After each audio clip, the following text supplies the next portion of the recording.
오늘 본문은 바울이 루스드라에서 돌을 맞아 죽은 이후에 다시 극적으로 살아나서 일어났던 일들에 대한 이야기입니다. 바울은 일어나자마자 요양이나 치료를 하러 간 것이 아니라 다시 성에서 돌 맞은 그 자리로 갔습니다. 얼마나 위험천만한 일인지 모릅니다.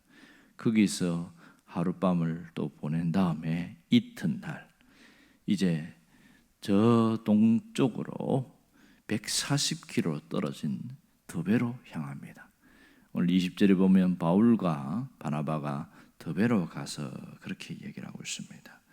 그 더베까지 멀리 가게 되어지는데 거기가 1차 전도 여행의 마지막 지점이었습니다. 자, 이렇게 더베까지 와서 복음을 전하는 이 바울에게 놀라운 것은 그동안 여러 지역을 다니면서 복음을 전했는데 가는 곳마다 방해가 있었습니다. 구브로스에서는 박수 엘루마라는 사람의 강력한 방해가 있었고, 그리고 비시디아 안디옥으로 올라갔을 때는 유대인들의 방해가 있었습니다. 물론 루스드라까지 말입니다. 하지만 더베에서는 어떠한 방해도 없었다는 사실이 놀라운 특징입니다. 거기서는 마음껏 복음을 전할 수 있었고, 그래서 어느 정도 아마도 적게는 한 달에서 더 이상의 머물면서 복음을 전하고 제자 훈련을 했을 가능성이 많습니다. 자, 그렇게 해서 다시 이제 원래 왔던 수리아 안디옥으로 돌아가야 되는데 바울의 경로가 특이합니다. 자, 바울이 지금 전도 여행 다녔던 것을 시계판의 숫자로 구분을 하자면 다시 한번 보면 금방 이해가 될 것입니다. 수리아 안디옥을 3시 지점으로 보면 됩니다. 그리고 첫 번째 갔던 구브로섬을 6시 이렇게 보면 되겠지요. 그리고 밤빌리아의 버가에 잠깐 머물렀는데 그때가 9시입니다. 그리고 타우루스 산맥을 넘어서 갔던 비시디아 안디옥이 10시입니다. 그리고 이고니온과 루스드라를 거칩니다. 아마도 이때는 한 11시쯤 되지 않을까 싶습니다. 그리고 마지막 행선지가 더베인데 여기는 시계로 하면 12시 정도 되었습니다. 자, 그 더베에서 동쪽으로 조금만 들어가면 다소가 있어요. 바울의 고향인 다소가 있는데 여기는 한 오후 2시쯤 됩니다. 다소에서 수리아 안디옥이 오후 3시라고 그랬잖아요. 3시쯤이니까. 그러면 거기 가면 최단 코스니까 바로 쉽잖아요, 가기가. 근데 바울이 희한하게 바로 가지 않고 거꾸로 돌아가고 있습니다. 역행해서 다시 왔던 길을 빙 둘러서 수리아 안디옥으로 가고 있어요. 희한하지 않습니까? 그 고생스러운 일을 왜 또 하는가? 그런 의문점이 생기게 되어집니다. 가장 최단 코스는 이 더베에서 다소로 갔다가 수리아 안디옥으로 가는 것이 가장 적합한데 그렇게 하지 않은 것이 문제입니다. 다시 타우루스 산맥을 넘어서 돌아가야 되는 엄청난 일이가 있습니다. 일단은 거리가 너무 멀어요. 왔던 길을 다시 돌아가니까. 또 하나는 안전에 문제가 있습니다. 이미 유대인들의 방해가 심했잖아요. 루스드라에서도 그랬고 이고니온에도 그랬고 그리고 비시디아 안디옥에서도 그랬고 가는 곳마다 유대인의 방해 때문에 루스드라에서는 돌에 맞아 죽었다가 다시 살아났잖아요. 그런데 그곳을 다시 간다는 것이 이해가 되지 않아요. 아니 그 위험천만한 일을 왜 다시 하느냐? 누가 봐도 이해가 되지 않습니다. 지금 바울은 정상적인 몸 상태가 아니었습니다. 돌에 맞아 얼마나 돌을 많이 맞았는지 온몸이 피투성이 되고 피멍이 들어서 지금 응급처치를 겨우 한 정도였죠.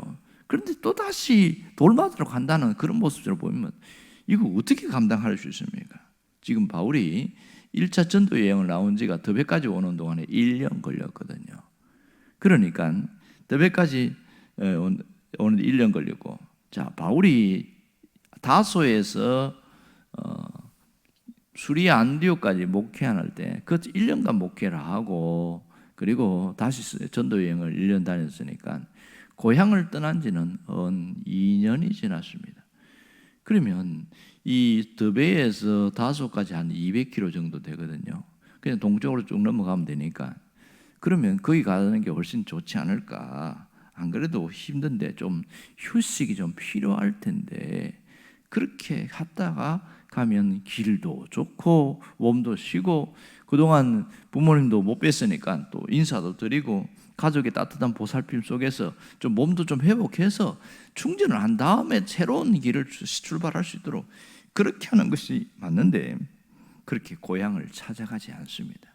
이해가 되지 않죠.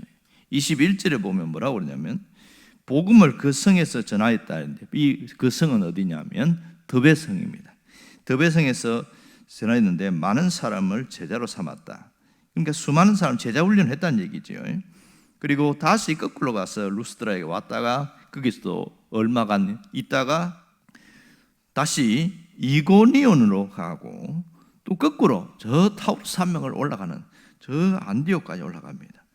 완전히 거꾸로 돌아가고 있잖아요. 희한하죠. 자, 12시 지점에서 오후 3시 방향으로 가는 것은 어떻게 하냐면 바로 가는 게 맞다 그렇게 했습니다. 그러면 바울이 착각을 해서 이렇게 하는가? 절대 그렇지는 않습니다. 그럼 왜 이렇게 역행해서 다시 돌아가고 있느냐? 이 점을 우리가 알아야 합니다. 그 이유를 22절에서 밝혀주고 있습니다.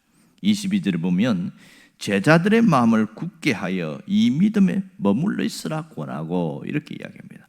여기서 제자들은 각 성에서 예수를 믿은 초신자들을 이야기하고 있습니다.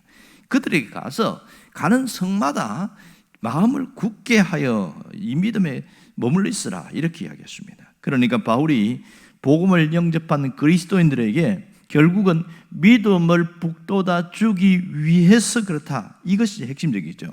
여기서 굳게 하다 하는 이 헬라어는 재건하다, 마음을 더 강하게 하다, 뭐 이런 뜻이 되겠죠. 자, 그러니 루스드라에서 처음 잠깐 하루 피투성이 됐다가 다시 돌아갔을 때 응급처치 받았을 거 아닙니까? 그때 있는 그리스도인들이 얼마나 반가웠겠어요. 그러고 나서 다시 바울을 언제 볼지 전혀 모르는 상황 속에서 그냥 떠나보냈습니다. 그런데 다시 그 드베까지 갔다가 루스드라에 왔을 때 그들이 얼마나 반가웠을까요? 그리고 나서 확실히 뭘 이야기하냐면 마음을 굳게 하여 믿음에 머물러 있어야 된다. 계속 이야기만 하는 거예요. 그랬을 때 그 루스드라에서 신앙을 가진 사람들이 처음에는 흔들흔들하고 그런 사람도 있을 텐데 오히려 바울이 방문함으로써 그들은 신앙이 돈독해졌고 흔들림 없이 설 수 있었다. 이것을 분명히 알 수 있습니다. 그것은 이고니온에서도 마찬가지고 비시디아 안디옥에서도 마찬가지입니다. 자, 그리스도인으로 살아간다는 것은 사실은 결코 만만치 않습니다. 어떤 면에서는 두렵고 떨림으로 살아갈 때가 많습니다. 왜냐하면 신앙인으로 제대로 살려고 하면 부딪히는 게 너무 많거든요. 그러니 쉽게 믿음으로 산다고 말하기가 어렵습니다. 그러나 바울은 그 방해가 있고 돌마다 죽을 수 있는 상황이 또 재현될 수 있음에도 불구하고 그 적들이 그걸 울거리는 그 지역으로 다시 들어갔다는 것은 어마어마한 모험이었죠. 거기 가서 믿는 자들을 복음을 다시 한번 확립하고 전하고 있습니다. 그는 왜 이렇게 할 수 있을까? 주님이 내게 베푸신 그 뜨거운 사랑에 그 사랑 때문에 내가 죽더라도 주님을 위하여 살다가 죽자. 뭐 그렇게 그 모습으로 간 것이죠. 그래서 바울을 만났던 그 사람들은 정말로 바울이 말하는 것처럼 믿음이 재건되지 않았기는 하는 것이죠. 여기서 바울은 믿음을 한번 맛보거나 체험해라 이렇게 하지 않고 마음을 굳게 해라 이런 얘기를 하고 있습니다. 그리고 이 믿음에 머물러 있으라. 이 믿음에 머물러 있다. 이 말이 뭡니까? 계속해서 거기에 서 있어야 된다. 믿음은 한 번으로 끝나는 단회성이 아니라 반복되는 지속적인 것이다. 이런 얘기죠. 그러니 여기에서 마음을 굳게 하고 믿음을 굳게 하라는데 특징이 뭐냐면 바울이 강조하는 것은 이 믿음은 마음을 굳세게 해야 된다. 마음이라는 단어를 먼저 썼습니다. 예수님도 그런 얘기한 거 기억나시죠? 네가 마음을 다하고 목숨을 다하고 뜻을 다하여 주 너희 하나님을 사랑하라. 그런 얘기를 한 적이 있습니다. 어찌 보면 목숨을 다해서 사랑해라 이렇게 먼저 나와야 될 것 같은데 왜 마음이 먼저 나왔을까? 이런 의문점을 갖게 되죠. 그것은 마음이 가는 곳에 몸이 가게 되어지고 마음을 다하는 곳에 목숨을 다할 수 있기 때문에 그렇습니다. 목숨이 먼저 가고 마음이 먼저 뒤로 따라가는 경우는 거의 없습니다. 그러니 마음이 목숨을 끌고 간다는 사실입니다. 참된 믿음은 날마다 하나님 앞에서 마음을 굳게 세우는 것이고 하나님의 말씀으로 자신의 마음을 날마다 재건하는 것이고 하나님 말씀을 힘입어서 마음을 날로 강하게 세우는 것, 이게 참된 믿음이라는 사실을 잊지 않아야 됩니다. 우리가 신앙으로 살고 싶은데 왜 안 되냐? 흔들리기 때문에 그래요. 믿음이 흔들리기 때문에 제대로 설 수가 없는 겁니다. 여러분, 나무도 세워놓으면 흔들리지 않기 위해서 지주대를 세워줍니다. 그러나 그 나무가 자꾸 흔들리면 얼마 못 가서 바싹 말라 죽습니다. 사람도 그래요. 신앙이라는 것은 믿음을 굳게 세우지 않으면 자꾸 흔들려 버리면 그 신앙이 병들어 버리거나 시들어 버리는 경우가 굉장히 많습니다. 우리의 삶은 그냥 되어지지 않고 때로는 힘든 경우가 너무 많습니다. 이러한 때에 오늘 바울이 했던 이 메시지를 잘 귀 기울여야 됩니다. 영적으로 세워지고 신앙이 확고하게 되는 것은 딱 한 가지입니다. 예수 그리스도에 대한 믿음을 굳게 세워나가는 거다. 뿌리를 깊이 내려서 굳게 세우는 것, 이것이 우리가 해야 될 일입니다. 마음을 다하여 뿌리를 내리는 것이 얼마나 중요한지 모릅니다. 여러분, 날로 강해지는 비결은 여기에 있습니다. 특별히 엄청난 많은 일을 하고 특별히 기도를 많이 하고 성경을 많이 외우면 믿음이 굳게 세워지냐? 그렇지 않아요. 그거는 믿음이 세워지는 도구일 수는 있지만 진정한 것은 마음입니다. 마음을 바로 세우는 것이 얼마나 중요한지 몰라요. 바울은 먼저 가는 곳마다 마음을 굳세게 하라. 이 굳게 하라는 말은 강하게 하라. 강하고 담대한 그런 마음을 가져라. 그거거든요. 바울이 그렇게 왔으니까 목숨 걸고 다시 돌아왔지 않습니까? 특별히 비시디아 안디옥 같은 경우에도 목숨 걸고 갔거든요. 그런데 하나님께서 그때는 아무 일도 일어나지 않게 해서 성경은 조용히 넘어갔습니다. 놀라운 일이지 않습니까? 자, 오늘 우리가 믿음으로 산다는 것은 자신의 마음을 주님께 드린다는 것을 알아야 됩니다.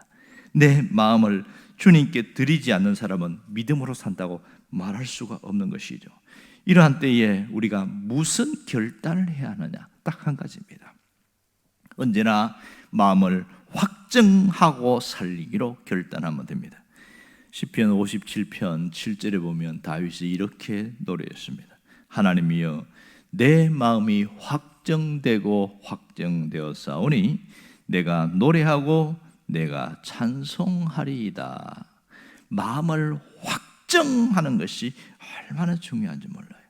다윗은 오죽하면 내가 하나님을 향하여 마음을 확정하겠다. 뭐예요? 고정시키겠다. 그런 얘기를 하고 있어요. 그래서 그것은 반복되는 거죠. 내가 확정하고 확정하였사오니. 왜 이렇게 말을 할까요? 자꾸 주변에서 흔들게 하고 유혹하는 일들이 있고 그러니까 고정시키기가 어렵게 만드는 거예요. 그래서 자신이 결단하게 된 것이죠. 어떠한 일이 있어도 내 마음을 확정하리라. 그렇게 했더니 신앙이 견고해졌다는 것을 알 수가 있습니다. 확정하고 확정하였사오니 두 번씩 강조하는 이유는 그만큼 자신의 마음을 흔들리는 세력들이 있었다는 사실입니다. 우리도 마찬가지입니다. 내 마음을 확정하고 확정하면 진짜 믿음의 뿌리를 깊이 내리게 되어지고 바로 사도 바울처럼 죽음도 두려워하지 않는 강력한 믿음의 사람이 된다는 사실입니다. 하나님의 사람으로 살아간다는 것은 오직 믿음으로 살아가는 겁니다.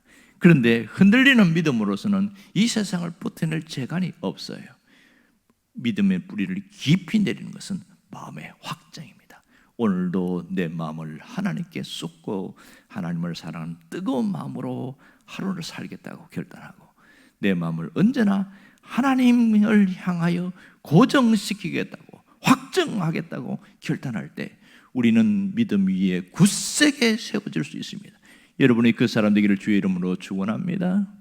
기도하겠습니다.